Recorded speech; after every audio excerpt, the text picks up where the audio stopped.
Hey guys, this is Turby, as you know. So I've been working on some things over the past few months. Um, and this is a GPT-3 no, not GPT-3. I wish. I I want it. It is a GPT-2 uh model.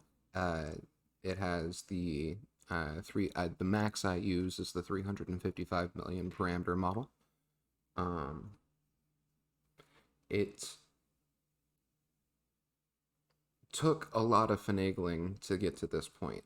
There was only one repository that I found that had good instructions along with it, and that was a paper published by, or not a paper, a um, article published by N. Shepherd.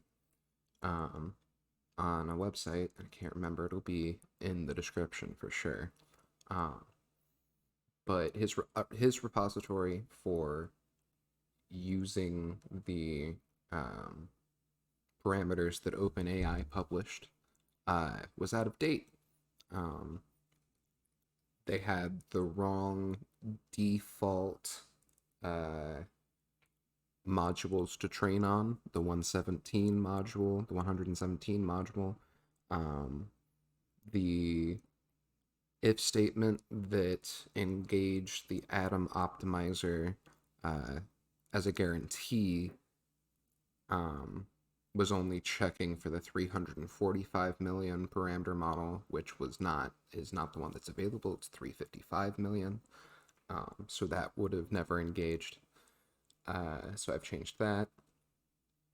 Um, I've also decided to just make a little bit of a simpler file system. Um, and I have pre-included a modules folder that you should put all of your trained modules and the downloaded modules into. Um, if you want to use it the way that I have it set up. Uh, I took out the modules directory argument because I'm not sure why it wasn't what I never mind. Either way, if you use the setup that I have, um, it'll just work, right? I I didn't want to get all fancy with it. I just wanted to get something out there that people could use. So, what do we have? Well, I trained the 355 million parameter model on this set of Lovecraft text. Um, and I think that's about half of his books. Uh, I also trained it on the underachievers. I trained it on about 30 songs. So I wanted to see the difference in the data set size. Um, and it was on 30 songs from a rap group called the Underachievers. And then I have a data set from Lex Friedman, which is the middle in the range that I currently have of data sets. Um, and it has 367,000 tokens. I don't know. We'll see. Well, I already loaded it up, as you can see. But here we're going to go through, and I'm going to read some of them. This is from the Lex Friedman one. As you can see, it's in the format of a podcast transcript that was generated. Um, so it has timestamps that are probably, they're going to look right sometimes, except for, like this um, massive jump in what would likely not be a 40-second sentence. Um, so here we go.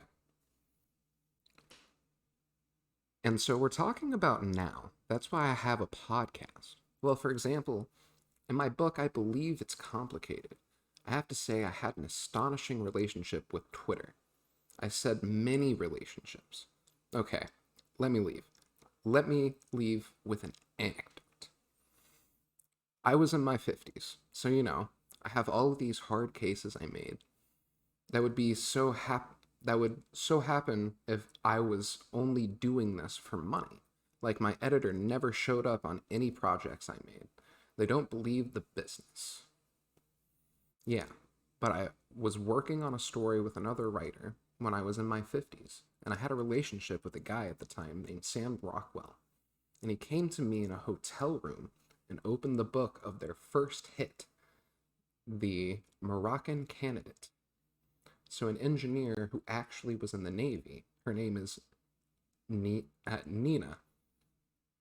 And I believe he asked me now what I am executive editor, and I was trying to get an agent, and I said, "Come on, what are you doing?" I said, "Oh, I'm on something." But he said, "I wrote a screenplay." I wrote a screenplay. We don't do that. You wrote a screenplay. You wrote a novel. Like I said yes, do that. But you wrote a book. You did say yes, I added. That's a really good idea. And I showed him my portfolio, and he said, "You're in the Navy." Okay. And I was like, "Oh, thanks." And he said, "Look at these. Here's your life. Here's your resume. Now open it and look." I said, "I just finished writing my next book." I said, "Okay, but thank you." And he said, "Look at my portfolio." Like, damn, what can I say? I can say I wrote a few chapters in my previous book, and some chapter in it. Good lord. So, as you can see, it's a little bit unhinged, you know, just slightly, probably because the data set isn't big enough. Um,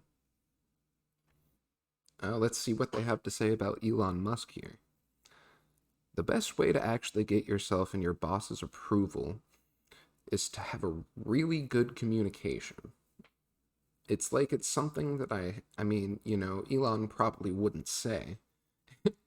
And when you say he's in a very calm and he knows exactly what he wants to say and everything, no, actually, he's very nice. I mean, I think there's times when he needs to say something, but he doesn't mean "Hmm, everything's fine." Always say, we don't do this whole other thing, a whole other host of ideas around the Tesla and everything. But you can't even think about Tesla. There's just all these Tesla and every single group of CEOs. And they wake up, 7 in the morning. It's like there's no electricity, there's no power, and everything's dark. You go into everything and it's dark. You open your laptop up in dark. There's literally no power in the dark rooms. And it's like a horrible thing because, Elon gets himself into his stories, his dream. And when it comes out at the end, he's like, "Yeah, this actually happened." Well, that sounds fucking frighteningly similar to Elon Musk. Why? Oh, it's very focused on Tesla this time. Yeah. So this is some of what it has output. All right, so I'll leave you with a sample from the from the rap model. We'll go with sample 2 here. "I'm a gangsta, I'm a god, I'm a prophet, I'm ready. I'm with the cause, with no haters, we blue indigo. The cause is truly blessed, I'm gifted, I'm freaking. Into the light I glow, I breathe, I love thee into the darkness, I'm a demon, a metaphor for all that is lost. Ain't shit, got nothing, lower your ego, prime times, you're always a sun after the rain. Get some, that shit's gold, always sun after the rain. Get shit, get some, that shit's rare. Rare, get some, that shit's dangerous, most likely to get caught. Get stoned, get high on sarcasm. All my Nathans chase the same dream, to chase the way we exist, to save souls, erase them for when they shine seas come out. Cause we ain't shit. Get off your ass.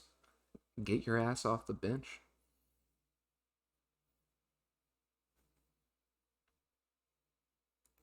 It's kind of hard to read because like it doesn't rhyme and I want it to, and sometimes then it does, and it's kind of the same way with the Lex Friedman model.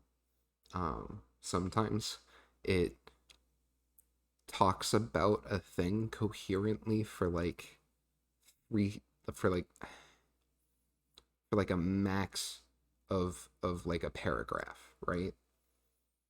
So I don't really know what to think. I've been working on my own um, computer vision stuff, so I've been leaving this alone. But I want to reapproach this with a different idea and a different data set.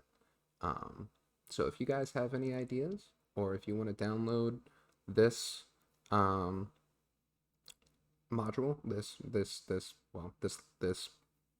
repository, I have the GitHub link in the description. Um, and I'd subscribe if you want to. I don't know. This is all the shit that I do. This is it. So I actually no. You're told to say subscribe. Subscribe, motherfuckers. All right, bye.